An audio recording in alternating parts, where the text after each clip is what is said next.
വളരെ സ്നേഹം നിറഞ്ഞ എൻ്റെ പ്രിയമുള്ള വോട്ടർമാരെ, നാളെ രാവിലെ നിങ്ങളെല്ലാവരും പോളിംഗ് ബൂത്തിലേക്ക് പോവുകയാണ്. ഒരുപാട് കാര്യങ്ങൾ നമ്മൾ പറഞ്ഞു. ഇനി ഒന്നും പറയാൻ എനിക്ക് ശേഷിയില്ല. പറഞ്ഞ കാര്യങ്ങൾ വളരെ വ്യക്തമാണ്. നിങ്ങൾ അനുഭവസ്ഥരാണ്. നമ്മൾക്ക് ഈ നാട്ടിൽ ജീവിക്കണം. നമ്മൾ പെറ്റുപിളർന്ന നാടാണ്.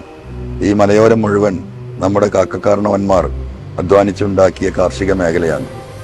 എല്ലാം തകർന്നടിയുകയാണ്. സ്വന്തം സഹോദരങ്ങളും സ്വന്തം മക്കളും ഭർത്താവും ഭാര്യയുമൊക്കെ വന്യമൃഗങ്ങളാൽ കൊല ചെയ്യപ്പെടുകയാണ്. ഇത് അവസാനിപ്പിക്കണം. അത് മാത്രമാണ് നമ്മുടെ ലക്ഷ്യം. എല്ലാം വളരെ വ്യക്തമാണ് എൻ്റെ നാട്ടുകാരെ സംബന്ധിച്ച്. അതുകൊണ്ട് ഞാൻ കൂടുതലൊന്നും പറയുന്നില്ല. നിങ്ങൾ ഓരോരുത്തരെയും കാണാൻ എനിക്ക് കഴിഞ്ഞിട്ടില്ല, സാധ്യവുമല്ല. നിങ്ങൾക്കറിവുള്ളതാണ്. അതുകൊണ്ട് ഇതൊരു അവസാനത്തെ വോട്ട് അഭ്യർത്ഥനയാണ്. നിങ്ങൾ പോരാടുന്നത് നിലനിൽപ്പിനും മലയോര മേഖലയിലെ നമ്മുടെ ജീവൻ രക്ഷിക്കാനും വേണ്ടിയാണ്. എൻ്റെ പോരാട്ടവും അതിനു വേണ്ടിയാണ്.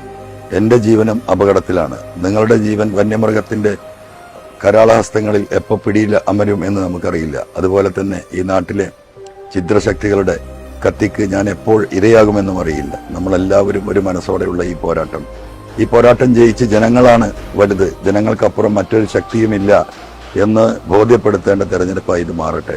നമ്മുടെ ചിഹ്നം കത്രികയാണ്. ആ കത്രിക ചിഹ്നത്തിൽ വോട്ട് രേഖപ്പെടുത്തുകയും നിങ്ങളെ കുടുംബങ്ങളിലേക്കും ബന്ധുക്കളിലേക്കും സുഹൃത്തുക്കളിലേക്കും ഈ മെസ്സേജ് ഇന്ന് തന്നെ നിങ്ങൾ എത്തിക്കുകയും ചെയ്യുമെന്ന് പ്രതീക്ഷിക്കുന്നു. നന്ദി, നമസ്കാരം.